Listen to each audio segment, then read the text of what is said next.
y le damos la palabra a nuestro querido pastor Jeremías. Adelante, pastor. Muchas gracias, Pastor Nielsen. Un gran privilegio estar reunido con ustedes esta tarde. Y de nuevo, perdónenme la tardanza, ya vamos a estar a la hora en el día de mañana, si el Señor lo permite. Bueno, el tema que vamos a estar exponiendo esta semana se trata de la hermenéutica, que es sencillamente la interpretación de la Biblia.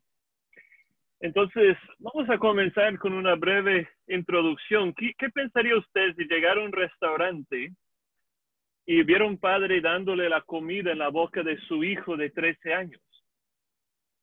Aunque tal vez nos parece imposible, muchos que han sido cristianos por 13, por 20, hasta 30 años están haciendo lo mismo espiritualmente. El único tiempo que comen de manera espiritual es cuando su pastor o un maestro bíblico les alimenta, porque nunca han aprendido a alimentarse a sí mismos en sus almas. Y hermanos, esto no debe ser así. En este estudio usted va a aprender a alimentarse por sí mismo a través de la palabra de Dios, la Biblia. Casi todo cristiano sabe que debe estudiar la Biblia con frecuencia, pero hay muy pocos cristianos que leen la Biblia cada día, mucho menos la estudian a fondo. ¿Por qué será así? Pues en esta sección usted va a aprender las diferentes razones por las cuales los cristianos no estudian la Biblia y por qué esas razones no corresponden a la realidad.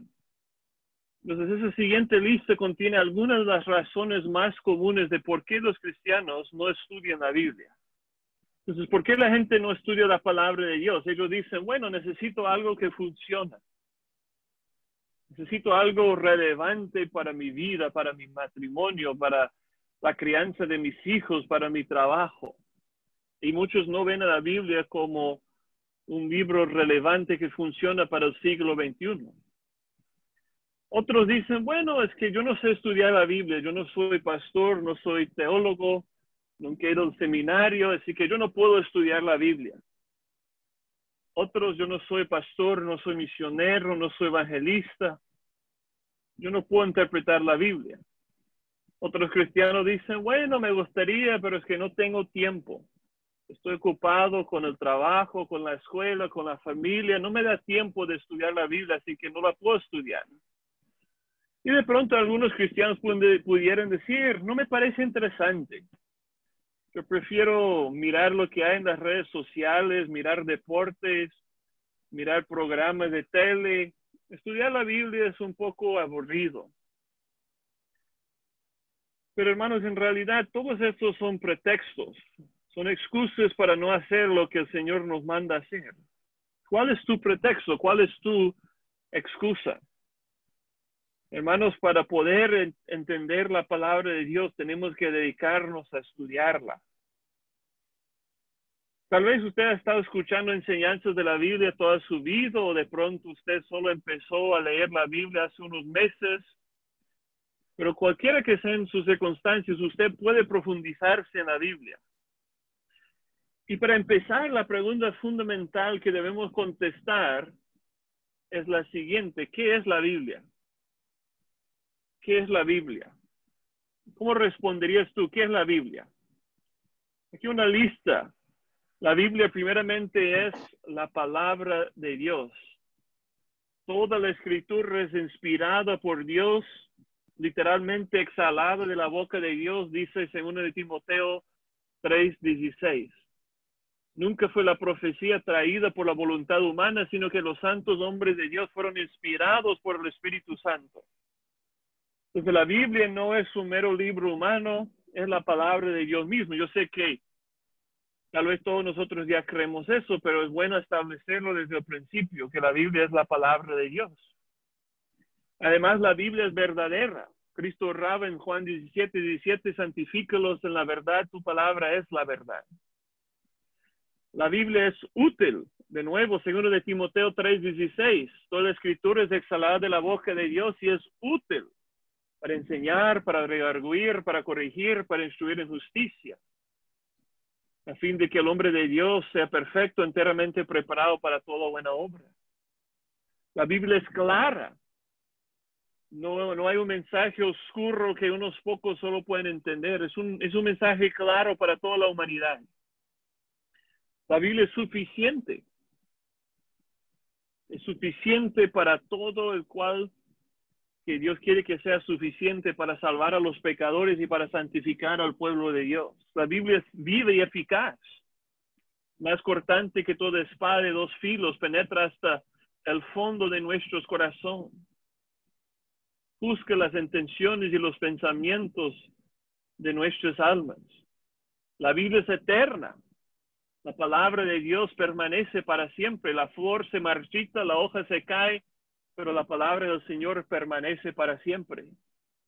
La Biblia es perfecta. Entonces, ¿por qué debemos esforzarnos por estudiar la Biblia? Porque es la palabra de Dios. Verdadera, útil, clara, suficiente, eficaz, eterna y perfecta. ¿Ha pensado usted alguna vez acerca de cómo llegamos a tener la Biblia que tenemos hoy en día? ¿Fue escrita la Biblia en español originalmente? Sabemos que no. ¿Por qué hay diferentes versiones de la Biblia? ¿Será que todos tienen acceso a la Biblia? Estas son las preguntas que vamos a mirar en un momento. Primero, ¿cómo llegamos a tener la Biblia que tenemos hoy día? Vamos a ver una lista de los pasos que produjeron la Biblia que usted tiene en sus manos o a su alcance. Discúlpeme. Entonces, el proceso de traducción. En primer lugar, hay un autor divino que es el Espíritu Santo. Detrás de todos los autores humanos, el Espíritu de Dios es el que inspiró, el que exhaló de su boca toda la palabra de Dios. Y eso no significa que toda la Biblia fue dictada directamente de Dios a los hombres, sino que los autores humanos, alrededor de 40 autores humanos, usaron su propio vocabulario, su propia personalidad, sus propios pensamientos, pero fueron supervisados y guiados de tal manera por el Espíritu Santo que ellos escribieron exactamente las palabras que Dios quería que escribieran. Es lo que llamamos la inspiración plena y verbal de las Escrituras. Plena, toda la Biblia, cada letra, cada palabra, cada tilde, cada jota. Y verbal, que hasta las mismas palabras fueron exhaladas de la boca de Dios a través de esos autores humanos. Así que tenemos el texto original. Y cuando digo tenemos el texto original, no tenemos el texto original, no tenemos el mismo pergamino en el cual escribió Mateo, Marcos o Lucas o Juan, pero ellos escribieron el texto original. En el Antiguo Testamento fue escrito mayormente en hebreo, algunas porciones en arameo, y el Nuevo Testamento en el griego, se llama el griego koiné. Y lo que nosotros tenemos son copias del texto original. Por ejemplo, hay unos 24,000 copias del texto original del Nuevo Testamento. Y podemos notar que la cantidad de copias que tenemos de estos textos del Nuevo Testamento son muchísimas más que cualquier otro documento antiguo. Entonces, si pensamos en los escritos de Platón, de Aristóteles, otros escritos más o menos del mismo periodo de la Biblia, tenemos por mucho 10 copias, 5 copias, pero de la Biblia hay miles y miles de copias. Luego de esas copias, los traductores usan lo que podemos llamar un texto escogido. Esa es una copia del texto original que los traductores escogen para su traducción de la Biblia a nuestros idiomas. Y luego para cada versión de la Biblia hay un traductor, o muchas veces hay un equipo de traductores que son expertos en el hebreo, en el arameo, en el griego, y ellos traducen la Biblia, una traducción, una versión. Lo traducen del griego al español, del hebreo al español, del arameo al español. Y de esa manera la Biblia llega a nuestras manos, a nosotros los lectores contemporáneos. Entonces, eso más o menos es el proceso de traducción. El autor divino, a través de autores humanos que escribieron el texto original, nosotros tenemos las copias del texto original, Se escoge un texto de esas copias y los traductores lo traducen para las versiones que tenemos en nuestras manos. Muchas veces hablamos de lo que se llama el canon de las escrituras. Eso se refiere a los 66 libros de la Biblia. La palabra canon viene de un término griego tomado de los fenicios, que significaba una barra o una regla utilizada para medir objetos. Así que cuando hablamos del canon de la Biblia, estamos hablando de la regla o la medida que se usaba para determinar si un libro debía ser incluido en las escrituras o no. Y lo que debemos entender, hermanos, es que la Biblia se autoestablece. En otras palabras, se autentica por sí misma. Entonces, no es que la iglesia ha creado la palabra de Dios, sino que la iglesia ha reconocido lo que Dios nos ha hablado a través de su palabra. Entonces, en los primeros siglos de la iglesia, los diferentes cristianos reconocieron que Mateo, Marcos, Lucas, Juan, Hechos, Romanos, 1 y 2 de Corintios, etcétera, reconocieron que estos escritos fueron únicos en el sentido de que eran las palabras de Dios mismo. Entonces ya por el año más o menos 160 después de Cristo, ya hubo una defensa de los 4 evangelios. La iglesia ya reconocía que los 4 evangelios eran los únicos bíblicos, pudiéramos decir. Entonces la cuestión clave fue la apostolicidad. En otras palabras, si fue escrito por un apóstol o si tenía un respaldo apostólico. Entonces, por ejemplo, Mateo, un apóstol del Señor Jesucristo. Marcos no era un apóstol, pero tenía el respaldo y la información del apóstol Pedro. Lucas tampoco era apóstol, pero tenía el respaldo del apóstol Pablo y de otros apóstoles. El apóstol Juan, el apóstol Pablo, el autor de Hebreos no sabemos quién era, pero su mensaje se corresponde con el resto de los otros libros del Nuevo Testamento. Y sabemos que el Antiguo Testamento, los cristianos conservaron los libros del Antiguo Testamento, los 39 libros que siempre fueron reconocidos por los autores por los judíos, perdón. Una pregunta, Pastor Nielsen, ¿se está entendiendo? No sé si el audio se está quebrando o si está funcionando bien. No, se escucha muy bien. Se escucha muy excelente, bien. Excelente. Gracias, Pastor. Luego podemos pensar brevemente en los apócrifos. Los 14 libros apócrifos fueron producidos durante el periodo intertestamentario. Estamos hablando de los 400 años de silencio entre Malaquías en el Antiguo Testamento y el comienzo del Nuevo Testamento. Y durante esos 400 años aproximadamente, el Señor no dio nueva revelación a su pueblo. Sin embargo, algunos judíos escribieron libros y esos libros nunca fueron reconocidos por los judíos como parte de las escrituras, nunca fueron parte del canon hebreo utilizado en Palestina. Sin embargo, cuando se tradujo cuando se tradujo el Antiguo Testamento del hebreo al griego, en lo que se conoce como la Septuaginta. Se conoce como la Septuaginta porque hubo 70 eruditos que se reunieron en Egipto, en Alejandría de Egipto, para traducir el Antiguo Testamento del hebreo al griego. Eso fue antes de la venida de Cristo. Y esos eruditos judíos incluyeron esos 14 libros apócrifos en la Septuaginta. Y al principio hubo desacuerdos sobre esos libros. Los cristianos en Palestina tendieron a rechazarlos, pero más al oeste fueron más aceptados. San Agustín de Hipona fue probablemente el más influyente de los primeros padres de la iglesia que los incluyeron en el canon. Y tristemente la Iglesia Católica Romana, tal como surgió, siguió a Agustín y los incluyó en una sección entre el Antiguo y el Nuevo Testamento. Sabemos que los protestantes eliminaron esos libros en el siglo XVI porque creyeron que nunca formaron parte del canon hebreo original. Y los protestantes, los reformadores, tenían toda la razón. Los libros apócrifos contradicen los otros libros del Antiguo Testamento y nunca fueron reconocidos por los primeros judíos como parte de la Biblia.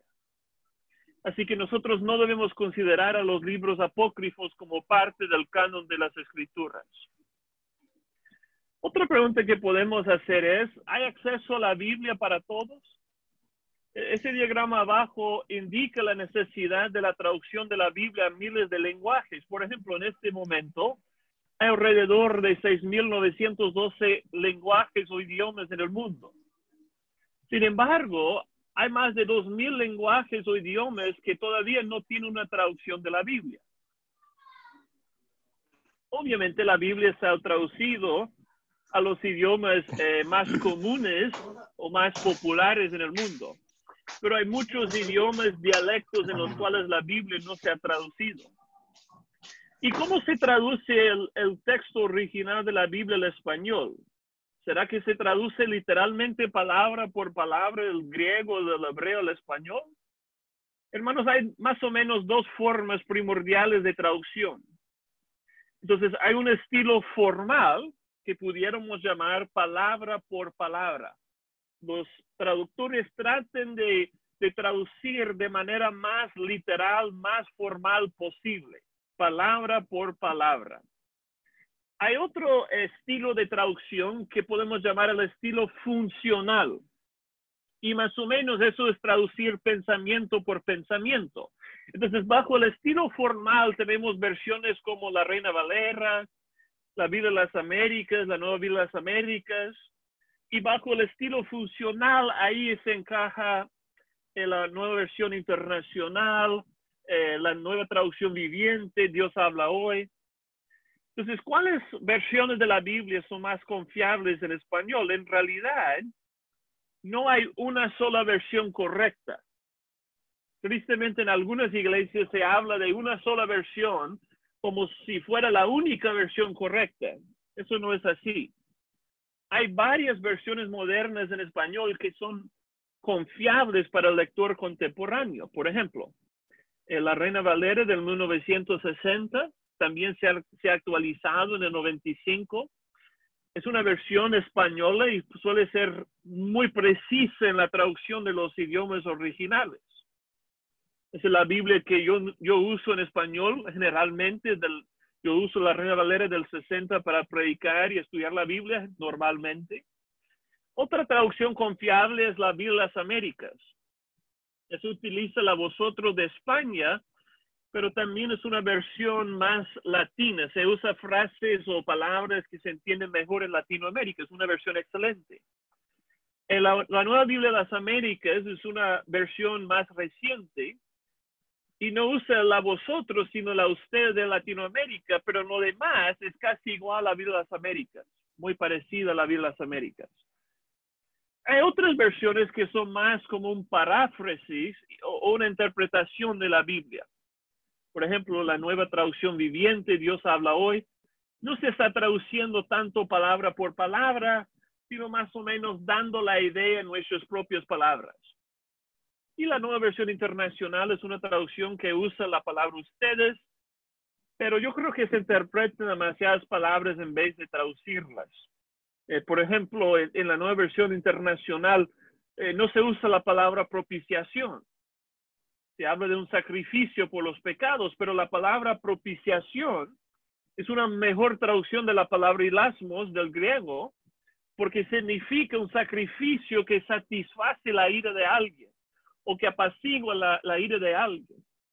Decir que Cristo murió un sacrificio por los pecados es correcto decir eso, pero cuando Pablo usa la palabra hilasmos, está diciendo que Cristo satisfizo, apaciguó la ira santa de Dios hacia nuestros pecados. Bueno, entonces yo creo que las mejores traducciones en español son la Reina Valera de 60, la Biblia de las Américas, la Nueva Biblia de las Américas. Se puede usar la nueva traducción viviente o Dios habla hoy para dar algún paráfrasis, para ver la interpretación de otra persona de la Biblia, pero no son las mejores traducciones de las cuales predicar normalmente. Muy bien, ¿qué hace la Biblia? La Biblia no es un libro sin propósito. Al contrario, la palabra de Dios es suficiente para hacer la obra de Dios en el pueblo de Dios. Así que las escrituras tienen dos propósitos primordiales. ¿Cuáles son? Salvar a los pecadores por medio de la fe en Cristo Jesús y santificar a los creyentes conformando su carácter, el carácter de Cristo Jesús. Entonces la Biblia no es suficiente para cualquier cosa. Tú no vas a aprender matemáticas de la Biblia.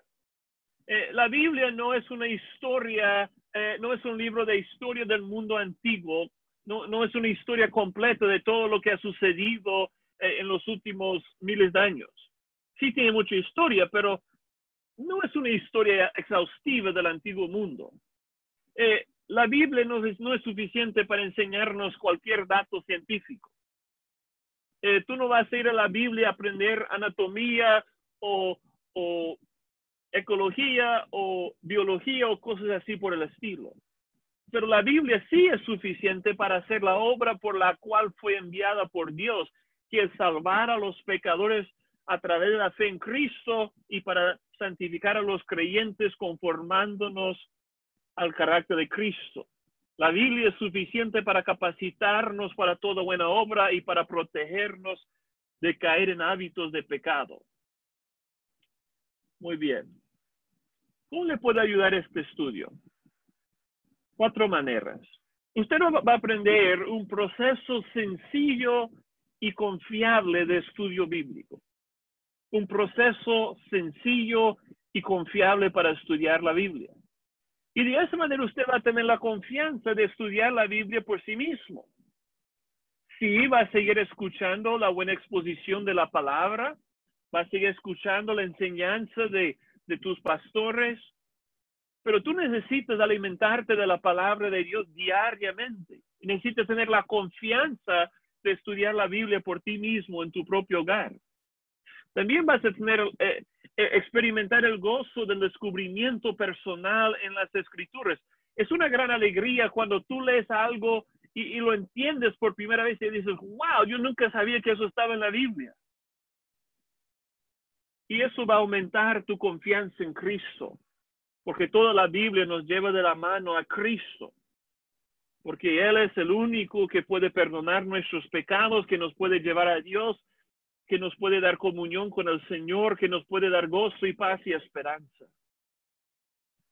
Pero ¿será que hay un costo para estudiar la Biblia? Sí, hermanos, hay un costo. De hecho, hay 3 costos. Estudiar la Biblia se requiere esfuerzo personal.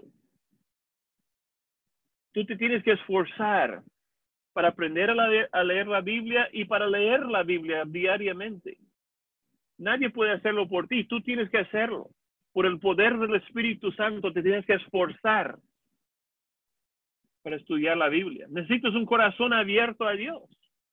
Si tu corazón está cerrado a Dios y no le quieres escuchar, no vas a continuar en la lectura de la Biblia. Necesitas un corazón dispuesto a cambiar, porque la Biblia no fue escrita solo para información, sino para transformación, para cambiar nuestras vidas, para conformarnos al carácter de Cristo. Ahora, ¿quién puede estudiar la Biblia? ¿Quién puede estudiar la Biblia? ¿Pueden todos estudiar la Biblia? La respuesta es sí y no. Sí y no. Obviamente todos pueden leer la Biblia y todos pueden tratar de entenderla. Sin embargo, solamente los que tienen el Espíritu Santo pueden comprender y creer el significado verdadero de la Biblia a fin de obedecerla. Para el hombre natural, las cosas de Dios son locura porque se han de discernir espiritualmente. Pero nosotros que tenemos Espíritu Santo tenemos la mente de Cristo. Y acuérdense, hermanos, todos los creyentes en Cristo tienen el Espíritu Santo. Si alguno no tiene el Espíritu Santo, dice Pablo en Romanos 8:9, no es de él. Así que si tú tienes a Cristo, tú tienes el Espíritu Santo. Y el Espíritu Santo te va a ayudar a entender la Biblia. ¿Cuál es el rol, cuál es el papel del Espíritu Santo en el estudio de la Biblia? Tristemente, muchos creen que el Espíritu Santo nos da nueva revelación cuando nosotros estudiamos la Biblia. Sin embargo, la revelación de Dios se completó con el fin del libro de Apocalipsis. Hay una advertencia muy fuerte en esos versículos de no añadir ni quitar revelación de la Biblia. Entonces, si el Espíritu Santo no da nueva revelación a nosotros, ¿qué hace el Espíritu Santo?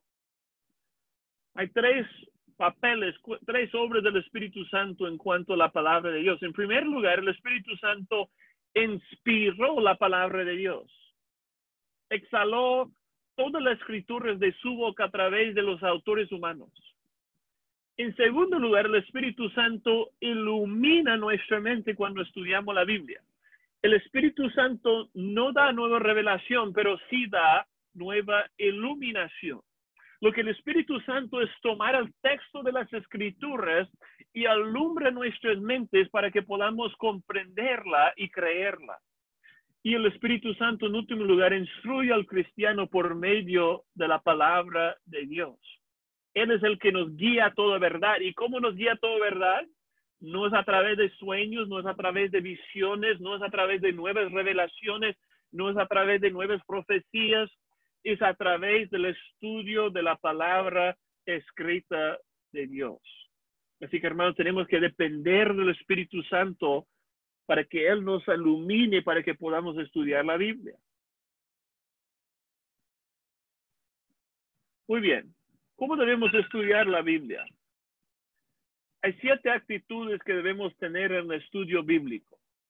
7 actitudes. En primer lugar, dependencia. Dependencia. Eso significa que tenemos que depender del Espíritu Santo. No podemos entender la Biblia por nosotros mismos. Tenemos que acercarnos a la palabra de Dios en oración dependiendo de la iluminación del Espíritu Santo. Con humildad. Si tú eres arrogante y crees que ya lo sabes todo, tú no vas a entender la Biblia.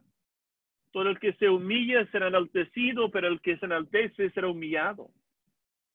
Si tú eres una persona soberbia y te acerques a la Biblia, una de dos cosas va a pasar. O la Biblia te va a humillar o la Biblia te va a alejar. Pero tú no puedes mantener tu orgullo y entender la Biblia. Tienes que estudiar la palabra de Dios con cuidado, porque no es palabra solo de hombres, es la palabra de Dios mismo. Tenemos que presentarnos a Dios como obreros que no tenemos de qué avergonzarnos. ¿Por qué? Porque usamos bien la palabra de verdad. No distorsionando, no torciendo las escrituras para que digan lo que queremos que digan. Con gozo. Hermanos, tenemos la palabra de Dios mismo en nuestras manos. Hay millones y millones y millones de personas alrededor del mundo que no tienen la Biblia en sus manos. Y muchos de ellos tienen otros libros religiosos como el Corán que están llenos de falsas doctrinas sobre Dios. Pero nosotros tenemos la verdad de Dios en las Escrituras. ¡Qué gozo! Con confianza porque sabemos que la Biblia es clara. La Biblia es suficiente. La Biblia es necesaria. Hermano, no tenemos que acercarnos a la Biblia pensando, ¿será que eso me va a ayudar o no me va a ayudar? Siempre nos va a ayudar si venimos con la actitud correcta, con consistencia. Estudiar la Biblia no es algo de una vez a la semana, de una vez al mes, de vez en cuando. Es algo diario. Y eso requiere diligencia, disciplina. Hay 3 maneras peligrosas de estudiar la Biblia. Tal vez usted ha escuchado, y yo lo he mencionado antes, y si ya lo has escuchado, no te preocupes. Pero tal vez usted ha escuchado la historia de ese joven que quería hallar la voluntad de Dios para su vida.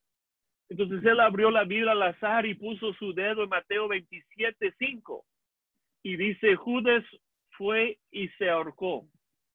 Pues muy desilusionado ese joven trató de nuevo. Entonces esta vez abrió la Biblia y puso su dedo en Lucas capítulo 10, versículo 37, el cual afirma, anda entonces y haz tú lo mismo. Pues bien asustado, el joven se atrevió una vez más, abrió la Biblia, Juan 13:27, y leyó: lo que vas a hacer, hazlo pronto. Pues esa historia ficticia demuestra los peligros asociados con el estudio inapropiado de la Biblia. Hermanos, la Biblia no es un libro de magia. No se puede abrir la Biblia al azar y hallar la voluntad de Dios para su vida. La Biblia no fue escrita solo para poner un versículo en las redes sociales cada día. Hay 3 maneras peligrosas de estudiar la Biblia. La primera es lo que podemos llamar la manera emocional.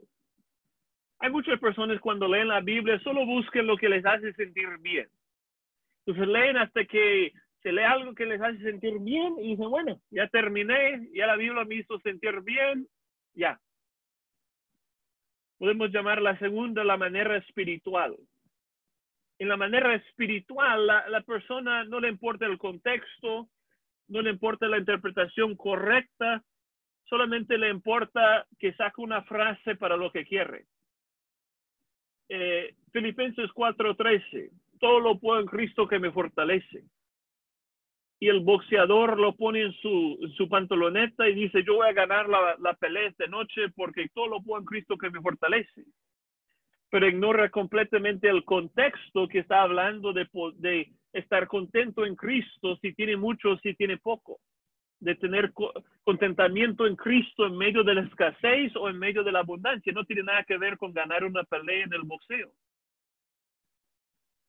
La persona dice: yo puedo ser un artista porque todo lo puedo en Cristo que me fortalece. Eso no tiene nada que ver. Y la última manera es la manera superficial. La manera superficial. ¿Cuál es el significado más sencillo para mí? Muchas veces en los estudios bíblicos se va alrededor del estudio con los hermanos y le pregunta a cada uno: ¿qué significa eso para ti? Y la persona dice: bueno, para mí significa eso, eso, eso. Y luego va al siguiente hermano: ¿qué significa para ti? Bueno, para mí significa eso, eso, eso. Y cada uno está ajustando el significado para que sea aplicable, beneficiable para su propia vida, aunque no tiene nada que ver con la intención del autor. Hermanos, cuando estudiamos la Biblia, la pregunta clave es: ¿cuál es la intención del autor? ¿Qué quiso decir Mateo en Mateo capítulo 10? ¿Qué quiso decir Pablo en Romanos capítulo 11? ¿Qué quiso decir Juan en Juan capítulo 15? Tenemos que entender el significado original de las escrituras, la intención del autor, no lo que nosotros queremos que diga. Así que lo que vamos a aprender, hermanos, es un proceso confiable de estudio bíblico. Y aquí hemos visto algunas maneras peligrosas de estudiar la Biblia. ¿Cuál es la manera correcta de estudiar la Biblia?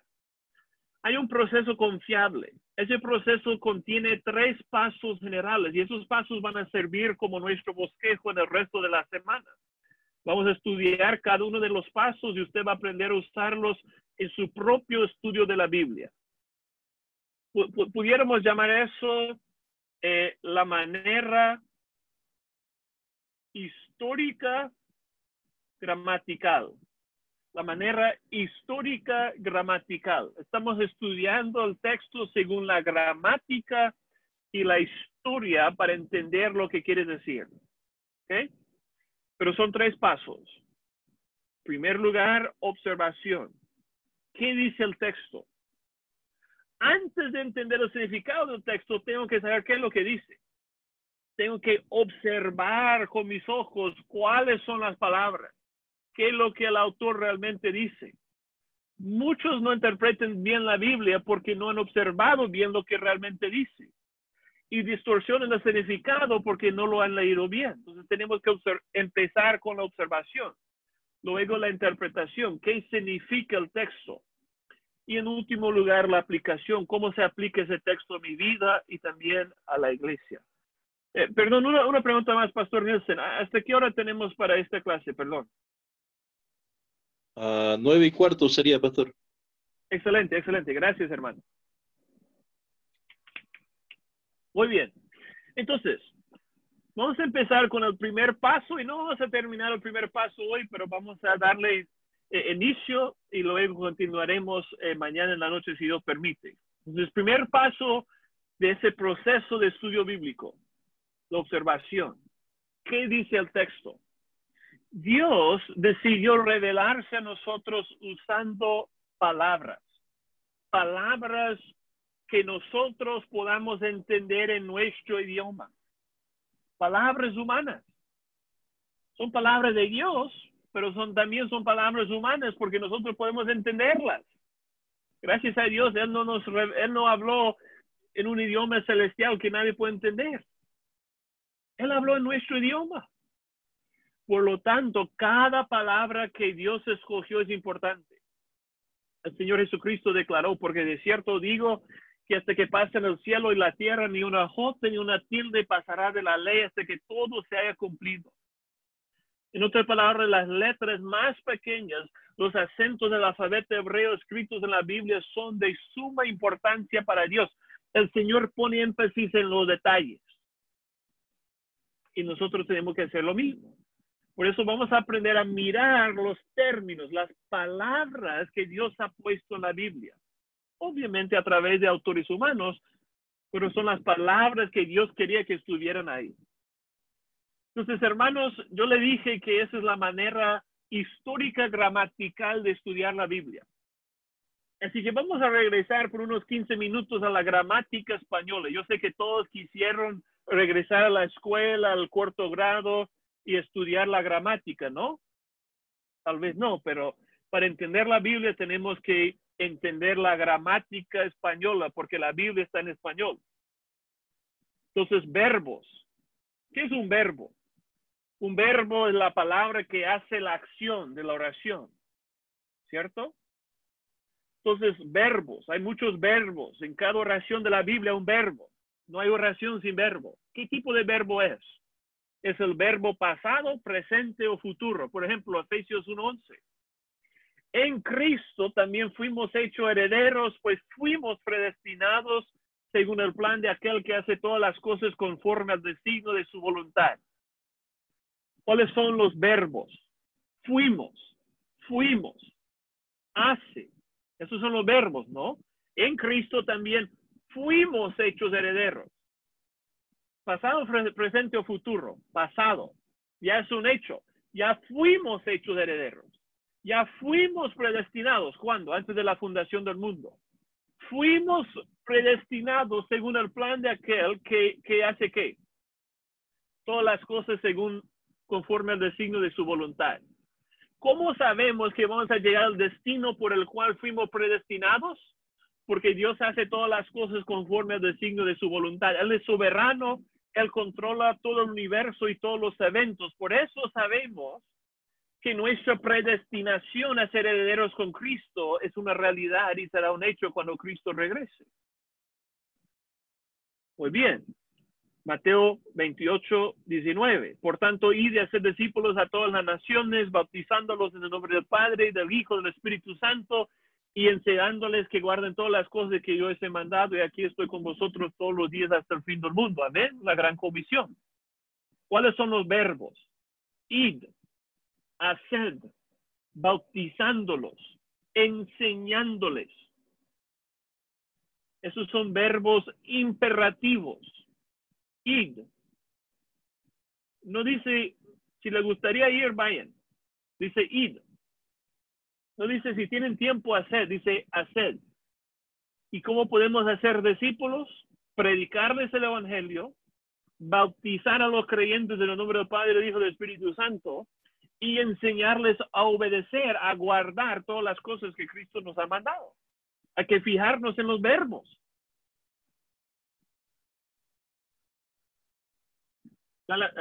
Génesis, capítulo 12, versículo 1 al 3. Pero el Señor había dicho a Abraham, vete de tu tierra y de tu parentela y de la casa de tu padre a la tierra que yo te mostraré.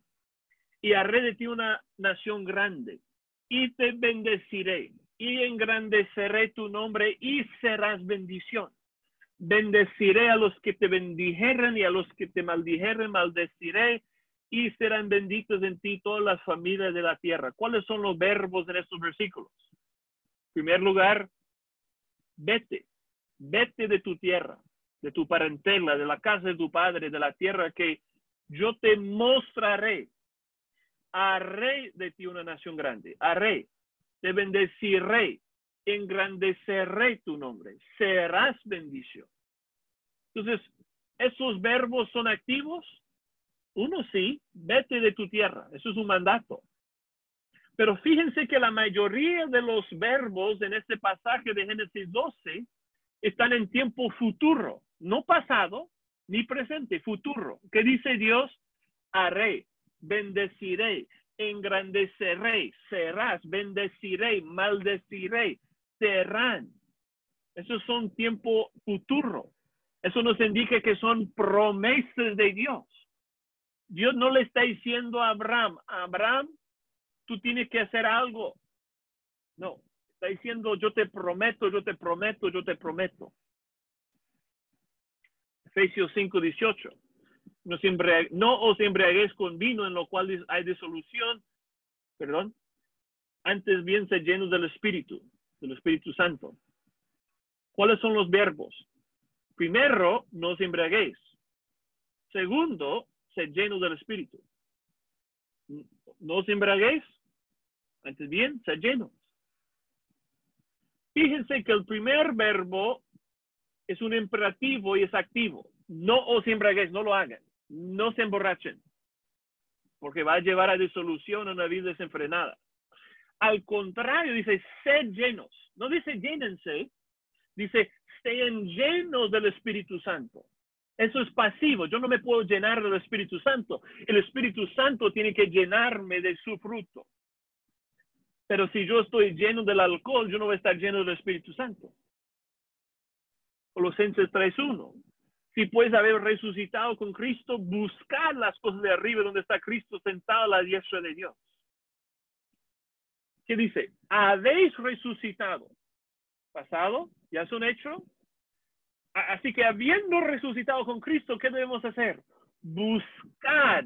Eso es un imperativo, es un mandato. Buscad las cosas de arriba. Donde está Cristo sentado. No dice va a estar sentado. No dice estará sentado. Dice que ya está sentado a la diestra de Dios. Por eso yo debo buscar las cosas de arriba, porque yo ya estoy sentado con Cristo a la diestra de Dios. Muy bien, esos son los verbos. Cuando estudiamos la Biblia tenemos que fijarnos en los verbos. Pasado, presente, futuro, si es un imperativo, si es pasivo, si es activo, hay que fijarnos mucho en los verbos. Muy bien. Conjunciones. Una conjunción es una palabra, una frase que conecta dos o más palabras, frases o cláusulas. Es necesario mirar los versículos anteriores para ver la conexión que la conjunción hace. Entonces tenemos que hacer la pregunta, ¿establece el autor una conexión entre palabras, ideas o personas? Hay que buscar las palabras y, por, pero, por lo tanto, por tanto, por qué, así que. Romanos 12:1. Por tanto, nosotros también, teniendo en derredor nuestro tan grande nube de testigos, despojémonos, ahí está el verbo imperativo, despojémonos de todo peso y del pecado que nos asedia y corramos, el verbo imperativo, corramos con paciencia la carrera que tenemos por delante. ¿Dónde está la conjunción en esa oración? Las primeras dos palabras, por tanto, por tanto. Por tanto, significa, en base a todo lo que acabo de decir, tú debes hacer eso. En base a todo lo que dice Hebreos capítulo 11, en cuanto a los héroes de la fe, en cuanto a la importancia de la fe en Cristo, por tanto, despojémonos de todo peso y de ese pecado de incredulidad que nos asedia y corramos con perseverancia la carrera que tenemos por delante. Tenemos que mirar atrás al capítulo anterior para saber por qué el por tanto está ahí. Romanos 12:1. Así que, hermanos, os ruego por las misericordias de Dios que presentéis vuestros cuerpos en sacrificio vivo, santo, agradable a Dios, que es vuestro culto racional. ¿Cuál es la conjunción en ese versículo? Así que. Así que. ¿Y cuál conexión hace así que? Pablo está diciendo, en base a todo lo que les acabo de decir en los primeros 11 capítulos de Romanos, sobre las misericordias de Dios en Cristo, como Dios les ha justificado solo por su gracia, no por sus méritos, solo por medio de la fe en Cristo, no por sus obras, en base a las misericordias de Dios. Así que presenten sus cuerpos en sacrificio vivo, santo, agradable a Dios. Eso es su culto racional. Solo tiene sentido presentarte a Dios en base, en respuesta a sus misericordias en Cristo. Segundo de Timoteo 1, 7, 8. Porque no nos ha dado Dios espíritu de cobardía, sino de poder, de amor y de dominio propio. Por tanto, no te avergüences de dar testimonio de nuestro Señor, ni de mí preso suyo, sino participa de las aflicciones por el Evangelio según el poder de Dios. ¿Cuál es la conjunción? Por tanto. Ya que Dios no nos ha dado espíritu de cobardía, sino de poder, de amor, de dominio propio. Por tanto, en base a ese espíritu de poder, en base a ese espíritu de amor, en base a ese espíritu de dominio propio, no te avergüences de dar testimonio de nuestro Señor Jesucristo, ni de Pablo, que es un preso de Cristo. Al contrario, participa de las aflicciones por el Evangelio según el poder de Dios. Por tanto, hay que mirar las conjunciones, son importantes. Ahora las preposiciones. Yo sé que la clase de gramática española no la esperaban, pero aquí estamos. Preposiciones. Una preposición conecta sustantivos, pronombres y frases a otras palabras en una oración. Entonces la palabra o la frase que la preposición introduce se llama el objeto de la preposición. ¿Cuáles son las preposiciones? Por, con, para con, de, a, encima de, mediante, por medio de, hacia. Esas son las preposiciones. Miren ahí Romanos 5, 1 y 2. Justificados pues por la fe, tenemos paz para con Dios por medio de nuestro Señor Jesucristo, por quien también tenemos entrada por la fe a esta gracia en la cual estamos firmes y nos gloriamos en la esperanza de la gloria de Dios. Muchas preposiciones. Por la fe. ¿Cómo fuimos justificados? Por la fe. ¿Cómo tenemos paz para con Dios? ¿Por medio de quién? Por medio de nuestro Señor Jesucristo. ¿Por quién? Por Cristo tenemos entrada por la fe a esta gracia en la cual estamos firmes. ¿En qué estamos firmes? En la gracia. ¿Y en qué nos gloriamos? Nos gloriamos en la esperanza. ¿En la esperanza de qué? De la gloria. ¿La gloria de quién? De Dios. Las preposiciones son de suma importancia. Gálatas 2:20. Con Cristo estoy juntamente crucificado y ya no vivo yo, mas Cristo vive ¿dónde? En mí. Y lo que ahora vivo en la carne, lo vivo en la fe del Hijo de Dios, el cual me amó y se entregó a sí mismo por mí. ¿Dónde vive Cristo? En mí. Ya no vivo yo, Cristo vive en mí. Y lo que vivo en la carne, en mi cuerpo, ¿en qué la vivo? Lo vivo en la fe del Hijo de Dios. Así que, hermanos, para entender la Biblia tenemos que estudiar la gramática. Verbos, conjunciones, preposiciones. Y vamos a seguir aprendiendo más en el día de mañana. Así que espero que regresen. Gracias, hermanos. Muy buena la lección, Pastor Jeremías. Es bueno recordar la gramática también. Bien, Pastor Oscar tiene una pregunta. Amén. Gracias, Pastor Jeremías. Qué preciosa y qué precisa la exposición.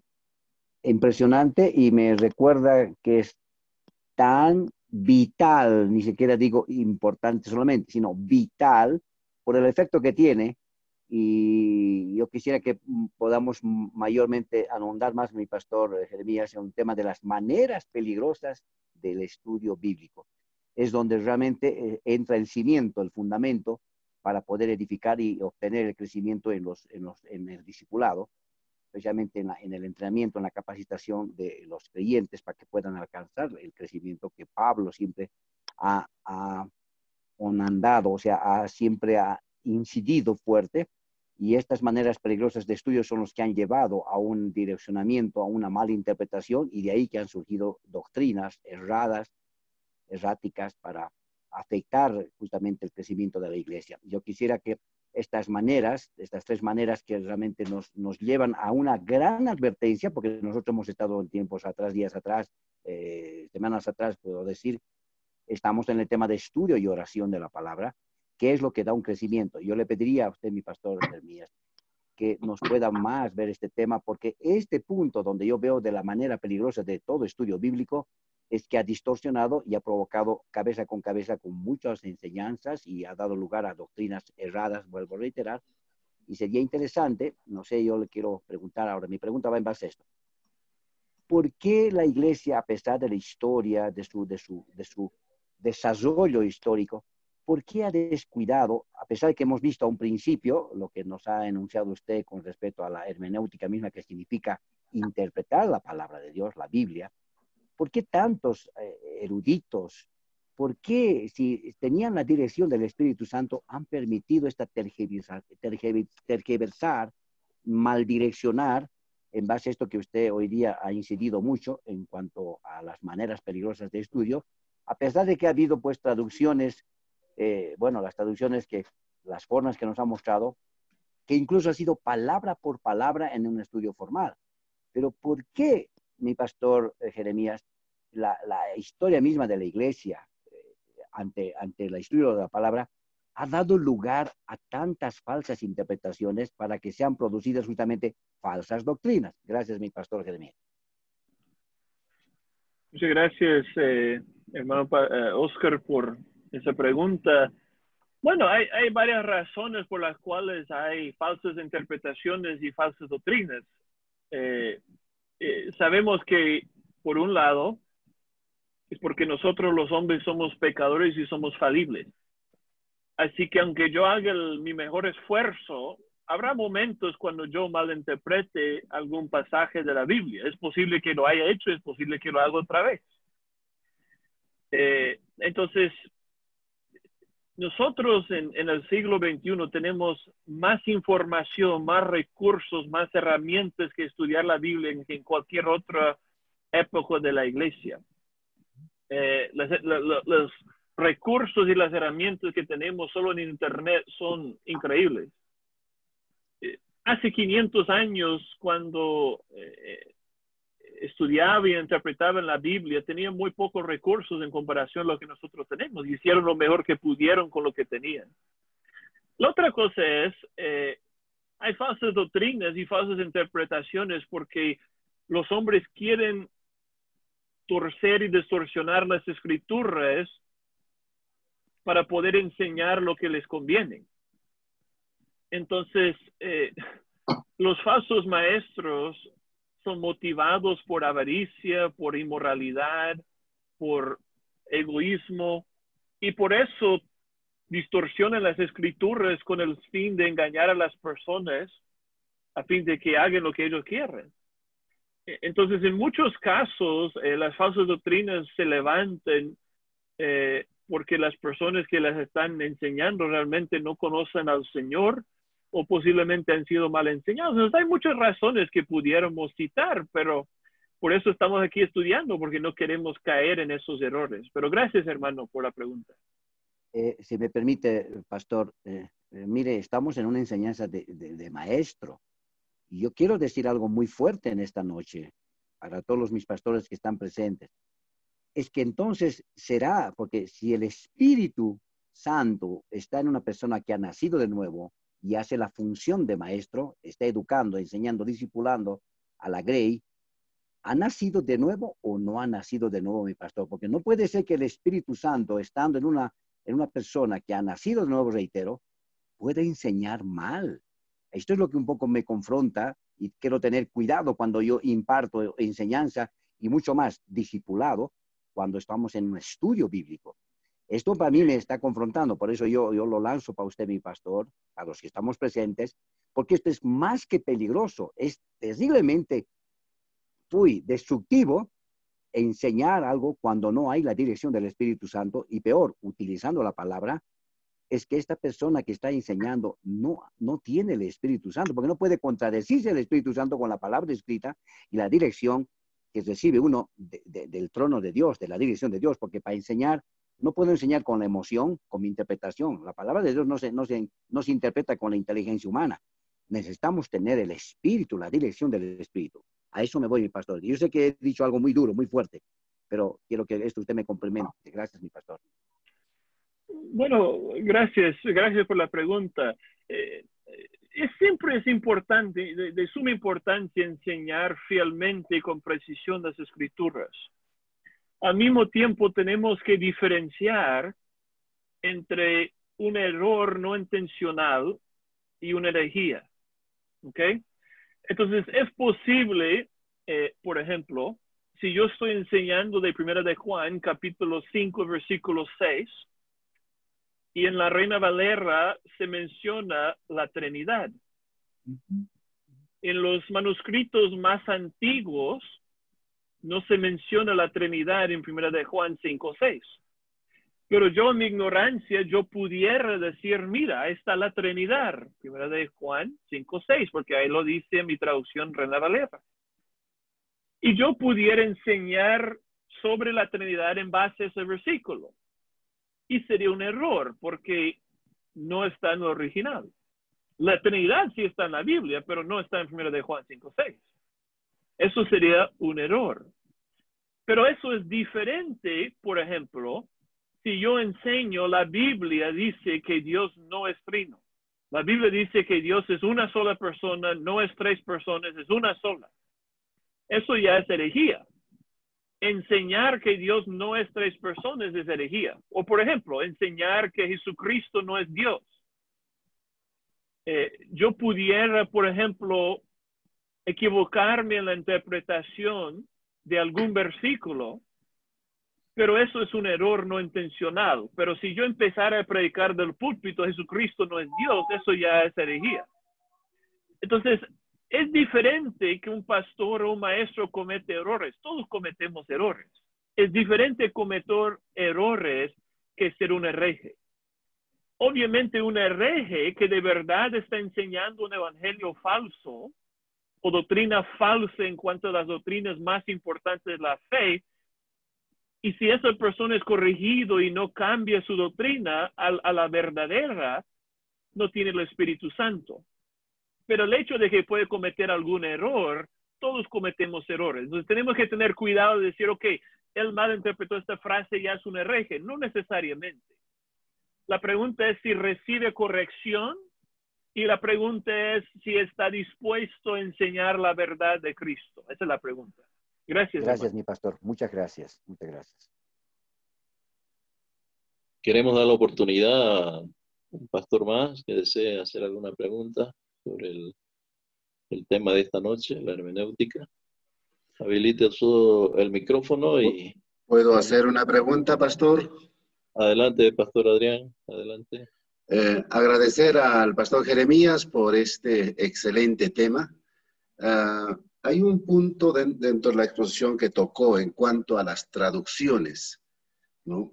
La importancia de la traducción a diferentes idiomas nacionales. Me refiero, por ejemplo, a la traducción de la Biblia al quechua en el Perú. Usaron un término, por ejemplo, yo no sé qué metodología usan para traducir la palabra Dios. Entonces, en la primera traducción, Sociedad Bíblica Peruana usó para Dios Apu. Pero la palabra Apu es cerro. O sea, cuando uno comienza a analizar este término, y muchos creyentes en el Perú incluso compusieron canciones, Apu Jesús, Apu esto, o sea, relacionando con los Apus, y pareciera que ellos han preguntado a qué llaman Dios, ¿no? Entonces, mi pregunta es si se puede algunos términos teológicos como préstamo, ¿no? simplemente decir Dios, ¿no? Si no hay un término adecuado en una cultura, ¿no? Ahora, me interesó cuando, por ejemplo, esto es lo que me llama, o sea, me inquieta es cuando usted usa el término de propiciación, ¿no? Que las nuevas traducciones, como que uno ve casi parafraseado, ¿ya? Y dejando de lado la esencia el verdadero sentido de la palabra. Y eso me llamó la atención y tenemos nosotros un término que es en cuanto a la salvación. En quechua se dice Jespichej, ¿no? Jespichej, en la mayor parte hablan. Y esto parece que relacionaron como a una mujer que está encinta, que ha dado a luz, ¿no? Pero no creo que el término, la soterología o la salvación es un término teológico que es mucho más profundo que eso, ¿no? Entonces, sería interesante hacer un glosario de repente de términos teológicos dentro de una cultura.